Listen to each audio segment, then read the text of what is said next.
بسم اللہ الرحمن الرحیم۔ السلام علیکم ورحمۃ اللہ تعالی وبرکاتہ۔ معزز ناظرین کرام، امید ہے کہ آپ خیریت سے ہوں گے۔ اللہ تبارک و تعالی آپ تمام ناظرین کو دین و دنیا کی بھلائیاں عطا فرمائے۔ قربانی 2023 کی آمد ہے، تقریباً 15 دن قربانی میں سے باقی ہیں۔ تو ہمارے یہاں ایک سوال کیا جاتا ہے کہ آیا کہ ہم قربانی کے جانور میں کسی اور کو بھی شریک کر سکتے ہیں یا نہیں کر سکتے ہیں؟ تو یہ سوال جو ہے وہ چھوٹے جانور کے حوالے سے کیا جاتا ہے کہ جس طرح بکرا ہے یا دمبا ہے یا اس طرح ان کی مؤنث ہے یعنی بھیڑ ہے یا پھر بکری ہے، تو آیا کہ اس میں ہم کسی اور کو بھی شریک کر سکتے ہیں یا نہیں؟ بڑی معذرت کے ساتھ ہمارے معاشرے کے اندر لا علمی کی وجہ سے یہ جہالت پائی جاتی ہے۔ بعض دفعہ ایسا ہوتا ہے کہ دو دوست آپس میں یہ طے کر لیتے ہیں کہ آدھے پیسے آپ دے دیں، آدھے پیسے میں دے دیتا ہوں، تو ہم مل کر آپس میں کیا کرتے ہیں کہ ایک قربانی کر لیتے ہیں۔ تو آیا کہ ایسا کرنا درست ہے یا غلط ہے؟ تو آپ اس کا جواب سماعت فرمائیں، لیکن جواب سننے سے پہلے آپ سے گزارش ہے کہ آپ ہمارے چینل کو سبسکرائب کر لیں اور بیل آئیکن کے بٹن کو بھی دبائیں تاکہ آپ کو ہماری ہر آنے والی ویڈیو بر وقت ملتی رہے۔ تو دیکھیں، شریعت مطہرہ نے قربانی کے جو جانور ہیں وہ 4 قسم کے بیان فرمائے ہیں: دمبا، بکرا اور گائے، اونٹ۔ دمبے میں ساری قسمیں آ جاتی ہیں، بھیڑ ہو گئی، چھترا ہو گیا، مینڈھا ہو گیا۔ اسی طرح بکری میں ساری اقسام وہ بھی آ جاتی ہیں۔ گائے میں بھینس بھی آ جاتی ہے، اس کا مذکر بھی آ جاتا ہے، بیل بھی آ جاتا ہے۔ اور چوتھی قسم اونٹ کی ہے اور اس میں اس کا نر بھی آ جاتا ہے۔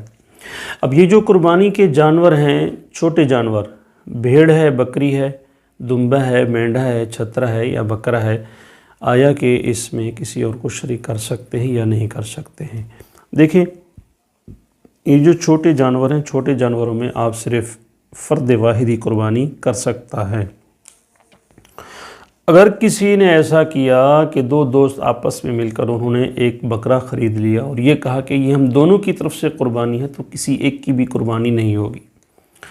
چھوٹے جانور میں جب بھی کوئی دوسرا شریک بنے گا تو ایسی صورت میں آپ کا حصہ جو ہے وہ کم ہو جائے گا، اور ایک بکری وہ 7واں حصہ ہی قربانی کا بنتی ہے اور ایک بھیڑ وہ قربانی کا 7واں حصہ ہی بنتی ہے، اور شرط یہ ہے کہ قربانی کا حصہ 7ویں حصے سے کم نہیں ہونا چاہیے۔ تو جب 2 بندے ایک چھوٹے جانور میں شریک ہوں گے تو ظاہر سی بات ہے پھر کسی کی بھی قربانی جائز نہیں ہوگی، کسی کی نہیں ہوگی قربانی۔ اسی طرح بعض دفعہ ایسا ہوتا ہے کہ ہمارے ہاں گھروں میں 3 سے 4 لوگوں پر قربانی واجب ہو رہی ہوتی ہے، اور اس میں بعض دفعہ لوگ ایسا کرتے ہیں کہ قربانی کسی ایک کے نام کی مخصوص نہیں کرتے ہیں، کسی ایک کے نام کی قربانی نہیں کرتے ہیں، بلکہ یہ کہہ دیتے کہ یہ ہمارے گھر کی طرف سے، یہ ہماری طرف سے ہے۔ اب گھر میں رہنے والے 4 لوگ ہیں، 6 لوگ ہیں، 3 لوگ ہیں، 2 بندے ہیں جن پہ قربانی واجب ہے، یہ ہماری طرف سے ہے، تو ایسی صورت میں کسی کی بھی طرف سے واجب ادا نہیں ہوگا۔ یہ ایک حساس معاملہ ہے، اس لیے اس مسئلے کو سمجھیں۔ اس کا طریقہ کار کیا ہے؟ طریقہ کار اس کا یہ ہے کہ جب بھی آپ اس طرح کریں، پیسے ملا کے قربانی کرنا چاہ رہے ہیں تو آپ پیسے ملا سکتے ہیں، شرعاً کوئی مضائقہ نہیں ہے، کوئی پابندی نہیں ہے۔ آپ قربانی کے جانور کے لیے 3 بندے مل جائیں، 4 بندے مل جائیں، آپ پیسے ملا کر ایک جانور خرید سکتے ہیں، لیکن جب قربانی کریں گے تو قربانی کرنے سے پہلے کسی ایک کے نام کے ساتھ موسوم کرنا لازم ہوگا کہ فلاں کی طرف سے قربانی ہے۔ تو جب کسی ایک کے نام کی طرف آپ وہ قربانی منسوب کریں گے تو ایسی صورت میں اس شخص کی طرف سے واجب ادا ہو جائے گا۔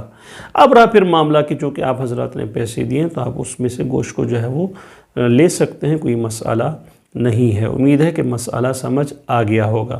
اللہ تبارک و تعالی ہم سب کو مسائل دینہ سمجھنے کی توفیق عطا فرمائے۔